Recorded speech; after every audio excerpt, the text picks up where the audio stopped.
Hello friends, ಹೇಗಿದ್ದೀರಾ? ನಾನು ನಿಮ್ಮ ಆರಾಮದನ್. ಫ್ರೆಂಡ್ಸ್, ಎಲ್ಲರೂ ಚೆನ್ನಾಗಿದ್ದೀರಾ ಅಂದ್ಕೊಳ್ತೇನೆ. ಮತ್ತು ಫ್ರೆಂಡ್ಸ್, ಇನ್ನೂ ನನ್ನ ಚಾನಲನ್ನು ಯಾರೆಲ್ಲ ಸಬ್ಸ್ಕ್ರೈಬ್ ಮಾಡ್ಕೊಂಡಿಲ್ಲ, ಪ್ಲೀಸ್ ಸಬ್ಸ್ಕ್ರೈಬ್ ಮಾಡ್ಕೊಳ್ಳಿ. ಯಾಕಂತ ಅಂದರೆ ನಿಮ್ಮ ಸಪೋರ್ಟ್, ನಿಮ್ಮ ಅಭಿಮಾನ ಇರಬೇಕು. ಇಲ್ಲ ಅಂತಂದರೆ ನಾವು ಕೂಡ ಅಷ್ಟು ಶ್ರಮವಹಿಸಿ ಇಂಟ್ರೆಸ್ಟ್ ಬರದೇ ಆಗೋಗ್ಬಿಡುತ್ತೆ. ಅದರಿಂದ ಇನ್ನೂ ನನ್ನ ಚಾನಲನ್ನು ಯಾರೆಲ್ಲ ಸಬ್ಸ್ಕ್ರೈಬ್ ಮಾಡ್ಕೊಂಡಿಲ್ಲ, ಸಬ್ಸ್ಕ್ರೈಬ್ ಮಾಡ್ಕೊಳ್ಳಿ. ಹಾಗೆಯೇ ಶೇರ್ ಮಾಡೋ ಮುಖಾಂತರ ನನಗೆ ಸಪೋರ್ಟ್ ಮಾಡಿ ಅಂತ ಹೇಳ್ತಾ, ಇವತ್ತು ಒಂದು ಮುಖ್ಯವಾದ ವಿಷಯ ಇದೆ. ಏನಂತಂದರೆ, ನಮ್ಮ ಗ್ರೇಟರ್ ಬ್ಯಾಂಗ್ಳೂರ್ ದಿನಕ್ಕೆ ಒಂದು ಬದಲಾವಣೆ ಬರ್ತಾ ಇದೆ. ಯಾಕಂತ ಅಂದರೆ ಸುಮಾರು 2000 ನಿಯರ್ಲಿ 17 ವರ್ಷ, ಐ ಥಿಂಕ್ 2008-9 ಏನು BBMP ಅಸ್ತಿತ್ವಕ್ಕೆ ಬಂತು. ಇವತ್ತು ಆ BBMP ಕೂಡ ತನ್ನ ಅಸ್ತಿತ್ವವನ್ನು ಕಳೆದುಕೊಳ್ತಾ ಇದೆ. ಯಾಕಂದರೆ ಮೊದಲಿಗೆಲ್ಲನೂ ಏನು ಬರೀ ನಗರಸಭೆ ಪುರಸಭೆ ಅನ್ನೋದು ಮಾತ್ರನೇ ಮೊದಲಿಗೆಲ್ಲನೂ, ಯಾಕಂತಂದರೆ ಮುನ್ಸಿಪಲ್ ಬಿಟ್ಟರೆ ಬೇರೆ ಏನೂ ಇರಲಿಲ್ಲ ಅವಾಗೆಲ್ಲನೂ. ಇದೊಂದು ಹೊಸದಾಗಿ BBMP ಅನ್ನೋದೊಂದು ಸೃಷ್ಟಿ ಆಯಿತು 2008-9ರಲ್ಲಿ. ಸುಮಾರು 17 ವರ್ಷದಿಂದನೂ ತನ್ನ ಕಾರ್ಯರೂಪನ್ನು ತುಂಬಾ ಇಮೇಜಿನ್ ಮಾಡೋಕ್ಕೂ ಆಗದೆ ಇರೋಂತಹ ಬದಲಾವಣೆಗಳನ್ನೆಲ್ಲನೂ ನಮ್ಮ BBMPಯಲ್ಲಿ ತಂತು. ಇವಾಗ ಆ BBMP ಕೂಡ ಅಸ್ತಿತ್ವವನ್ನು ಕಳ್ಕೊಂಡು GBA ಅನ್ನೋದನ್ನ ಏನು ನಮ್ಮ ಕರ್ನಾಟಕದ ಕಾಂಗ್ರೆಸ್ ಸರ್ಕಾರ ತರ್ತಾ ಇದೆ, ಗ್ರೇಟರ್ ಬ್ಯಾಂಗ್ಳೂರ್ ಅಥಾರಿಟಿ ಅಂತಂದು ಹೇಳ್ಬಿಟ್ಟು ಏನಿದ್ ಮಾಡ್ತಿದ್ದಾರೆ. ಯಾಕಂತ ಅಂದರೆ ತನ್ನ ಅಸ್ತಿತ್ವ ಯಾವಾಗ ಕಳೆದುಕೊಡ್ತು ಎಲ್ಲನೂ ಹ್ಯಾಂಡ್ ಓವರ್ ಮಾಡ್ತಾ ಇದೆ GBAಗೆ. BBMP ಪ್ರತಿಯೊಂದು ಕೂಡ BBMP ಕೆಲಸ ಏನಿದೆ ಅದು ಹಂಗೇನೇನೆ ಕಾರ್ಯರೂಪನ ಮುಂದುವರಿಸುತ್ತೆ. ಬಟ್ ಎಲ್ಲನೂ BBMP ಅಂತ ಏನಿತ್ತು ಅದೆಲ್ಲನೂ ಗ್ರೇಟರ್ ಬ್ಯಾಂಗ್ಳೂರ್ ಅಭಿವೃದ್ಧಿ ಪ್ರಾಧಿಕಾರ ಅನ್ನೋದು ಮಾತ್ರನೇ ಹಿಂದೆ ಉಳ್ಕೊಳ್ಳೋದು. ಈ ನಮ್ಮ ಗ್ರೇಟರ್ ಬ್ಯಾಂಗ್ಳೂರ್ ಆಡಳಿತ ಕಾಯ್ದೆ ಮೇ 15ನೇ ತಾರೀಕಿಂದ ಜಾರಿಯಾಗಿದೆ. ಈ ಗ್ರೇಟರ್ ಬ್ಯಾಂಗ್ಳೂರ್ ಏನೇನು ಬದಲಾವಣೆಯನ್ನ ತರ್ತಾ ಇದೆ, ಮತ್ತೆ ಯಾವ ರೀತಿ ಕಾರ್ಯರೂಪಕ್ಕೆ ಬರ್ತಾ ಇದೆ, ಮತ್ತೆ ಅದರ ಅಧ್ಯಕ್ಷ ಯಾರು, ಉಪಾಧ್ಯಕ್ಷ ಯಾರು ಅನ್ನೋದನ್ನ ಸವಿವರವಾಗಿ ಈ ವಿಡಿಯೋದಲ್ಲಿ ನೋಡೋಣ. ಈ ನಮ್ಮ ಗ್ರೇಟರ್ ಬ್ಯಾಂಗ್ಳೂರ್ ಆಡಳಿತ ಕಾಯ್ದೆ ಏನು ಮೇ 15ನೇ ತಾರೀಕು ಜಾರಿ ಆಯಿತು. ಈ ನಮ್ಮ ನಗರಾಭಿವೃದ್ಧಿ ಇಲಾಖೆ ಮೇ 15ನೇ ತಾರೀಕು ಗ್ರೇಟರ್ ಬ್ಯಾಂಗ್ಳೂರ್ ಅಭಿವೃದ್ಧಿ ಪ್ರಾಧಿಕಾರ ಅಂತ ಹೇಳ್ಬಿಟ್ಟು ಅಧಿಸೂಚನೆಯನ್ನ ಕೂಡ ಹೊರಡಿಸಾಯಿತು. ಈ ನಮ್ಮ ಗ್ರೇಟರ್ ಬ್ಯಾಂಗ್ಳೂರ್ ಪ್ರಾಧಿಕಾರದ ಆಡಳಿತ ಎಲ್ಲಿವರೆಗೂ ತನ್ನ ಅಧಿಕಾರನ ವಹಿಸ್ಕೊಳ್ಳುತ್ತೆ. ಯಾಕಂತಂದ್ರೆ ಅದು ಎಲ್ಲನೂ ಸುಮಾರು ಇಂಪ್ಲಿಮೆಂಟ್ ಮಾಡಬೇಕು. ಅದಕ್ಕೋಸ್ಕರನೇನೆ 120 ದಿನ ಅಂತ ಅಂದ್ರೆ ನಿಯರ್ಲಿ 4 months ಟೈಮನ್ನ ಇದು ಮಾಡಿದ್ದಾರೆ. ಇನ್ನು 120 days ಒಳಗಡೆ ನಾವು ಎಲ್ಲನೂ ಪ್ರತಿಯೊಂದು ಕೂಡ ಡೆವಲಪ್ಮೆಂಟ್ ಮಾಡ್ತೀವಿ ಅಂತ ಹೇಳ್ಬಿಟ್ಟು ಏನು ಕರ್ನಾಟಕ ಸರ್ಕಾರ ಹೇಳಿದೆ, ಅಲ್ಲಿವರೆಗೂ BBMP ತನ್ನ ಅಧಿಕಾರನ ಮುಂದುವರಿಸುತ್ತೆ. ಈ ನಮ್ಮ ಗ್ರೇಟರ್ ಬ್ಯಾಂಗ್ಳೂರ್ ಆಡಳಿತ ಕಾಯ್ದೆ ಜಾರಿಯಾದ ಮೇಲೆ ನಮ್ಮ ಮುಖ್ಯಮಂತ್ರಿಯವರ ನೇತೃತ್ವದ ಗ್ರೇಟರ್ ಬ್ಯಾಂಗ್ಳೂರ್ ಪ್ರಾಧಿಕಾರ GBA ಸುಮಾರು 120 ದಿನಗಳಲ್ಲಿ ಪ್ರತಿಯೊಂದು ಡೆವಲಪ್ಮೆಂಟ್ ಅನ್ನ ನಾವು ಮಾಡಿ ರಚನೆಯನ್ನ ಮಾಡ್ತೀವಿ ಅಂತ ಹೇಳ್ಬಿಟ್ಟು ನಮ್ಮ ಕಾಂಗ್ರೆಸ್ ಸರ್ಕಾರ ಹೇಳ್ತಾ ಇದೆ. ಈ ನಮ್ಮ GBAಗೆ 120 ದಿನದೊಳಗಡೆ ಆಡಳಿತಾಧಿಕಾರಿಗಳನ್ನು ನೇಮಕ ಮಾಡ್ತಾ ಇದ್ದೀವಿ ಅಂತ ಹೇಳ್ತಿದ್ದಾರೆ. ಯಾಕಂದ್ರೆ ಈ ನಮ್ಮ GBA ಏನಿದೆ ಅದು ಎಲ್ಲಿವರೆಗೂ ಆಗುತ್ತೆ, ಎಷ್ಟು ಎಕ್ಸ್ಟೆಂಡ್ ಆಗ್ತಾ ಇದೆ ಅನ್ನೋದು ಗಡಿ ರೇಖೆಯನ್ನ ಕೂಡ ಗುರುತಿಸಬೇಕಾಗಿದೆ. ಅದು ಕೂಡ ಆಲ್ರೆಡಿ ವರ್ಕ್ ಅನ್ನ ಸ್ಟಾರ್ಟ್ ಮಾಡಿದ್ದಾರೆ. ಮತ್ತೆ ಇದೆಲ್ಲನೂ ಯಾವಾಗ ರಚನೆ ಆಗುತ್ತೆ ಅಲ್ಲಿಗೆ ನಮ್ಮ BBMP ಪೂರ್ತಿನೂ is the dead, BBMP is gone ಅಂತ ಹೇಳಬೇಕು.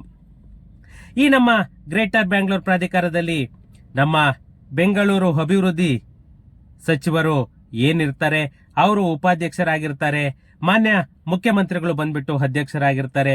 ಈ ನಮ್ಮ ಗ್ರೇಟರ್ ಬ್ಯಾಂಗ್ಳೂರ್ ವ್ಯಾಪ್ತಿಯ ಶಾಸಕರು, ಸಚಿವರು, ನಗರಾಭಿವೃದ್ಧಿ ಸಚಿವರು, ಪಾಲಿಕೆ ಮೇಯರ್ಗಳು, BDA ಆಯುಕ್ತರು, ಬೆಂಗಳೂರು ಜಲಮಂಡಳಿ ಅಧ್ಯಕ್ಷರು, BMTC ವ್ಯವಸ್ಥಾಪಕ ನಿರ್ದೇಶಕರು, ಇವರು ಎಲ್ಲರೂ ಕೂಡ ಎಷ್ಟು ಡಿಪಾರ್ಟ್ಮೆಂಟ್ಸ್ ಇದೆ ಅಷ್ಟು ಡಿಪಾರ್ಟ್ಮೆಂಟ್ಸ್ ಕೂಡ ತನ್ನ ಕೈಯನ್ನ ಜೋಡಿಸ್ಬೇಕಾಗುತ್ತೆ. ಇಲ್ಲ ಅಂತ ಅಂದ್ರೆ ತುಂಬಾನೇ ಕಷ್ಟ ಆಗುತ್ತೆ. ಯಾಕಂತ ಅಂದ್ರೆ ಯಾವುದೇ ಒಂದು ಅಭಿವೃದ್ಧಿ ಪ್ರಾಧಿಕಾರ ಆಗ್ಬೇಕು ಅಂತಂದ್ರೆ ಪ್ರತಿಯೊಂದು ಡಿಪಾರ್ಟ್ಮೆಂಟ್ ಕೂಡ ತನ್ನ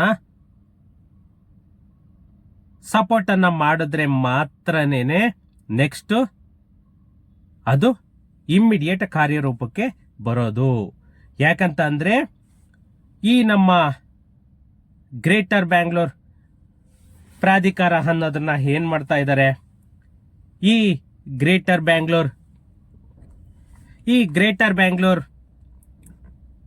ಪ್ರಾಧಿಕಾರಕ್ಕೆ ಏನು ಆಡಳಿತಾಧಿಕಾರಿನ ನೇಮಕ ಮಾಡ್ತಾರೆ, ಆ ನೇಮಕ ಮಾಡ್ತಿದ್ದಾಗೇನೆ ಪ್ರತಿಯೊಂದು ಆಕ್ಟಿವಿಟಿ ಕೂಡ ಸ್ಟಾರ್ಟ್ ಆಗೋದು. ಯಾಕಂತಂದ್ರೆ ಯಾವುದೇ ಒಂದು ನಿಯಮ ಆಗ್ಬೋದು, ಯಾವುದೇ ಒಂದು ರೂಲ್ಸ್ ರೆಗ್ಯುಲೇಷನ್ ಪ್ರತಿಯೊಂದು ಕೂಡ ಅಲ್ಲಿ ರಚನೆ ಆಗ್ಬೇಕು ಅಂತಂದ್ರೆ ಆಡಳಿತಾಧಿಕಾರಿ ಅಂತ ಇರಲೇಬೇಕು.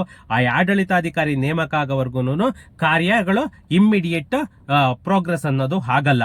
ಯಾಕಂತಂದ್ರೆ ಈ ನಮ್ಮ ನಗರದ ಪಾಲಿಕೆಗಳಡಿ ಏನು ಕಾರ್ಯನಿರ್ವಹಿಸ್ತಾ ಇದೆ ಆ ಪ್ರತಿಯೊಂದು ಪ್ರಾಧಿಕಾರಿಗಳಿಗೂ ಆ ನಿಯಮನ ಜಾರಿ ಮಾಡಿ ಕರ್ತವ್ಯ ಪ್ರಕಾರ್ಯಗಳನ್ನ ನಿಗದಿಪಡಿಸಬೇಕು. ಅವಾಗ ಮಾತ್ರನೇನೆ ಅದು ಹಂತ ಹಂತವಾಗಿ ಅದು ಪ್ರತಿಯೊಂದು ವರ್ಕ್ ಈಸಿಯಾಗಿ ನಡ್ಕೊಂಡೋಗೋದು. ಇಲ್ಲ ಅಂತಂದ್ರೆ ಎಲ್ಲ ಸ್ಟ್ರಕ್ ಆಗ್ಬಿಡುತ್ತೆ, ಎಲ್ಲ ಕನ್ಫ್ಯೂಸ್ ಆಗ್ಬಿಡುತ್ತೆ.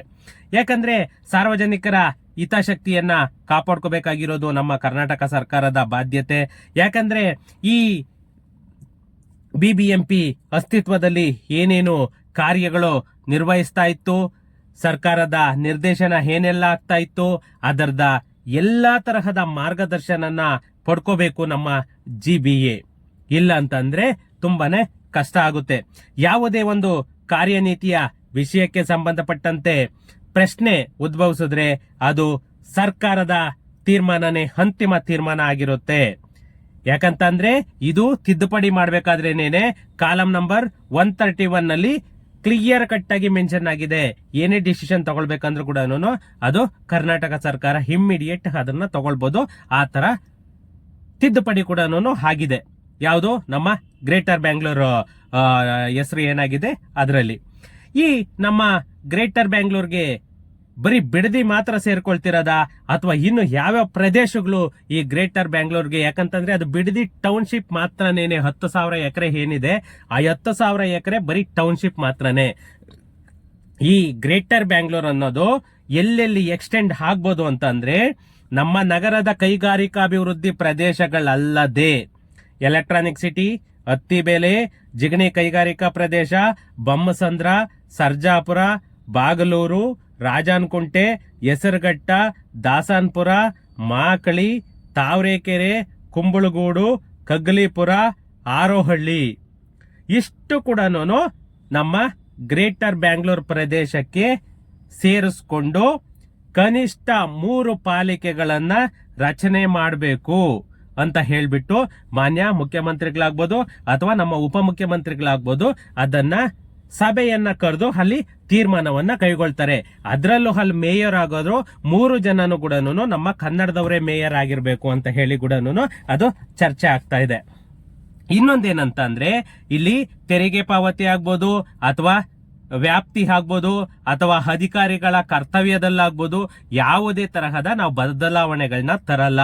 ಅಧಿಕಾರಿಗಳು ಏನಿರ್ತಾರೆ ಅವರು ಜಸ್ಟ್ BBMP ಅಂತ ಹೋಗ್ಬಿಟ್ಟು ಅದು GBA ಅಂತ ಮಾತ್ರನೇನೆ ಬರುತ್ತೆ. ಯಾವುದೇ ಬದಲಾವಣೆ ಆಗಲ್ಲ. ಈ GBA ಏನು ಜಾರಿ ಆಗುತ್ತೆ, ಜಾರಿ ಆದ್ಮೇಲೆ ಆ ಅಧಿಸೂಚನೆಯನ್ನ ಹೊರಡಿಸಿ ಪ್ರತಿಯೊಂದು ಯೋಜನೆಯನ್ನ GBAಗೆ ಏನು ಸೇರಿಸ್ಬಿಟ್ಟು BBMP ತನ್ನ ಅಸ್ತಿತ್ವನ ದಿನೇ ದಿನೇ ಕಳ್ಕೊಳ್ಳುತ್ತೆ. ಈ ಬಿಬಿಎಂಪಿ ಪ್ರದೇಶವನ್ನ ಗ್ರೇಟರ್ ಬ್ಯಾಂಗ್ಳೂರ್ ಪ್ರದೇಶ ಅಂತ ಹೇಳಿ ಮೇ 15ನೇ ತಾರೀಕು ಏನು ಅಧಿಸೂಚನೆ ಹೊರಡಿಸಿದ್ದಾರೆ. ಯಾಕಂತಂದ್ರೆ ಈ ಗ್ರೇಟರ್ ಬ್ಯಾಂಗ್ಳೂರ್ ಪೂರ್ಣ ಆಗೋವರೆಗೂ, ಅಂದ್ರೆ ಅದು ವರ್ಕ್ ಫುಲ್ ಕಂಪ್ಲೀಟ್ ಆಗೋವರೆಗೂ ಕೂಡ GBA ಕಾಯ್ದೆಯ ಕಾಲಂ ನಂಬರ್ 7/5 ಮತ್ತೆ ಕಾಲಂ ನಂಬರ್ 360ಯಲ್ಲಿ ಪ್ರದತ್ತವಾದ ಅಧಿಕಾರದ ಅನ್ವಯ ಬಿಬಿಎಂಪಿ ಅಧಿಕಾರ ಮತ್ತು ಕರ್ತವ್ಯಗಳನ್ನ ಸಂಬಂಧಿತ ಅಧಿಕಾರಿಗಳು ಚಲಾಯಿಸುತ್ತಾರೆ ಅಂತ ಹೇಳ್ಬಿಟ್ಟು ನಮ್ಮ ನಗರಾಭಿವೃದ್ಧಿ ಇಲಾಖೆ ಸ್ಪಷ್ಟವಾಗಿ ಹೇಳಿದೆ. ಇನ್ನು ಈ ಗ್ರೇಟರ್ ಬ್ಯಾಂಗ್ಳೂರಲ್ಲಿ ಏನೇನು ಪ್ರಮುಖವಾದ ಆಕ್ಟಿವಿಟೀಸು, ಏನೇನು ಪ್ರಮುಖವಾದ ಅಂಶಗಳಿದೆ ಅದನ್ನ ನೋಡೋಣ ಬನ್ನಿ. ಈ ನಮ್ಮ ಗ್ರೇಟರ್ ಬ್ಯಾಂಗ್ಳೂರ್ ಆಡಳಿತ ಮಸೂದೆ 2024 ವಿಧಾನಮಂಡಲದಲ್ಲಿ ಏನು ಮಾರ್ಚ್ 13ನೇ ತಾರೀಕು ಅಂಗೀಕಾರ ಆಯಿತು. ಮತ್ತೆ ಅದನ್ನ ಒಂದು ಬಾರಿ ಮಸೂದೆ ವಾಪಸ್ ರಾಜ್ಯಪಾಲರು ಅದನ್ನ ಪಡ್ಕೊಂಡಿದ್ರು. ಮತ್ತೆ ಅದನ್ನ ರಾಜ್ಯ ಸರ್ಕಾರ ಸ್ಪಷ್ಟನೆ ನೀಡಿದ್ರಿಂದ ಏಪ್ರಿಲ್ 24ನೇ ತಾರೀಕು ರಾಜ್ಯಪಾಲರು ಅದನ್ನ ಒಪ್ಪಿಗೆ ಕೂಡ ನೀಡಿದ್ರು. ಮತ್ತೆ ಏಪ್ರಿಲ್ 24ನೇ ತಾರೀಕೇನೆ ರಾಜ್ಯಪತ್ರದಲ್ಲಿ ಪ್ರಕಟ ಕೂಡ ಆಯ್ತು. ಈ ನಮ್ಮ ಗ್ರೇಟರ್ ಬ್ಯಾಂಗ್ಳೂರ್ ಆಡಳಿತ ಕಾಯ್ದೆ 2024 1ನೇ ಕಾಲಂ ಬಾರ್ 3ರಲ್ಲಿ ಉಪಕಾಲಂನಲ್ಲಿ ಏನು ಪ್ರದತ್ತವಾದ ಅಧಿಕಾರ ಚಲಾಯಿಸಿ ನಮ್ಮ ಗ್ರೇಟರ್ ಬ್ಯಾಂಗ್ಳೂರ್ ಅಧಿಸೂಚನೆ ಕೂಡ ಪ್ರಕಟ ಆಯಿತು.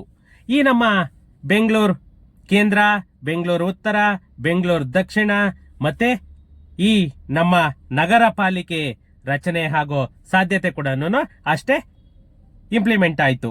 ತಲಾ 125 ವಾರ್ಡ್ಗಳಿಗೆ ಒಂದು ಪಾಲಿಕೆ, ಪ್ರತಿ ಪಾಲಿಕೆಗೂ ಗ್ರೇಟರ್ ಬ್ಯಾಂಗ್ಳೂರ್ ಪ್ರದೇಶದ ಗಡಿಯನ್ನ ನಿಗದಿ ಮಾಡಬೇಕು ಅಂತ ಹೇಳ್ಬಿಟ್ಟು ಕೂಡ ಅದು ಕೂಡ ಆಲ್ರೆಡಿ ಫಿಕ್ಸ್ ಆಗಿದೆ. ಮತ್ತೆ ಈ ನಮ್ಮ ಗ್ರೇಟರ್ ಬ್ಯಾಂಗ್ಳೂರ್ ಪ್ರದೇಶದ ವ್ಯಾಪ್ತಿಯಲ್ಲಿ ಕಟ್ಟಡಗಳ ಗಾತ್ರ, ಎತ್ತರ ನಿಯಮಗಳು ಕೂಡ ಬದಲಾವಣೆ ಆಗೋ ಚಾನ್ಸಸ್ ಕೂಡ ಇದೆ. ಈ ನಮ್ಮ ಗ್ರೇಟರ್ ಬ್ಯಾಂಗ್ಳೂರ್ ಆಡಳಿತ ಅಧಿನಿಯಮ ಏನು ಗುರುವಾರ ಜಾರಿ ಆಯ್ತು. ಸದ್ಯ ಯಾವುದೇ ಬದಲಾವಣೆಗಳನ್ನ ಮಾಡ್ಬೇಕಂದ್ರೂ ಕೂಡ ಎಲ್ಲ ಸಭೆ ಕರೆದು ಹಂತ ಹಂತವಾಗಿ ನಾವು ಬದಲಾವಣೆಗಳನ್ನ ಮಾಡ್ಕೊಂಡು ಹೋಗ್ತೀವಿ ಅಂತ ಹೇಳ್ತಾ ಇದ್ದಾರೆ. ಮತ್ತೆ ಈ ನಮ್ಮ ಬಿಡದಿ ಟೌನ್ಶಿಪ್ ಏನಿದೆ, ಬೆಂಗಳೂರು ಉಪನಗರ ಯೋಜನೆ ಅಂತ ಏನ್ ಮಾಡ್ತಾ ಇದ್ದಾರೆ, ಆ ಬೆಂಗಳೂರು ಉಪನಗರ ಯೋಜನೆಗೆ ಸುಮಾರು 10,000 ಎಕರೆನ ಕೂಡ ಇವರು ವಶಪಡಿಸ್ಕೊಳ್ತಾ ಇದ್ದಾರೆ. ಆಲ್ಮೋಸ್ಟ್ ಆಲ್ರೆಡಿ ಪ್ರಿಲಿಮಿನರಿ ನೋಟಿಸ್ ಕೂಡ ಆಗಿದೆ. ಆ ನಮ್ಮ ಬಿಡದಿ ಟೌನ್ಶಿಪ್ಗೆ ಸುಮಾರು 4 ರಿಂದ 6 ಕೋಟಿ ರೂಪಾಯಿಗಳನ್ನ ಕೂಡ ಬೇಡಿಕೆ ನಮ್ಮ ರೈತರು ಏನು ಅಲ್ಲಿ 25-30 ಲಕ್ಷ SR ವ್ಯಾಲ್ಯೂ ಇದ್ರು ಕೂಡ ಅದನ್ನ 4 ರಿಂದ 6 ಕೋಟಿ ಕೊಡ್ಲೇಬೇಕು ಆ ಜಾಗಕ್ಕೆ ಅಂತ ಕೂಡ ಬೇಡಿಕೆಯನ್ನ ಇಟ್ಟಿದ್ದಾರೆ. ಅದು ಏನಾಗುತ್ತೆ ಅಂತ ಹೇಳ್ಬಿಟ್ಟು ಈ ಗ್ರೇಟರ್ ಬ್ಯಾಂಗ್ಳೂರ್ ಆಗೋದಕ್ಕೂ ಇದಕ್ಕೂ ಏನೋ ಸಂಬಂಧ ಬರುತ್ತೆ ಅದನ್ನ ನೆಕ್ಸ್ಟ್ ವಿಡಿಯೋದಲ್ಲಿ ನಾವು ನೋಡೋಣ. ನೆಕ್ಸ್ಟ್ ವಿಡಿಯೋದಲ್ಲಿ ಸಿಗೋಣ. Thank you.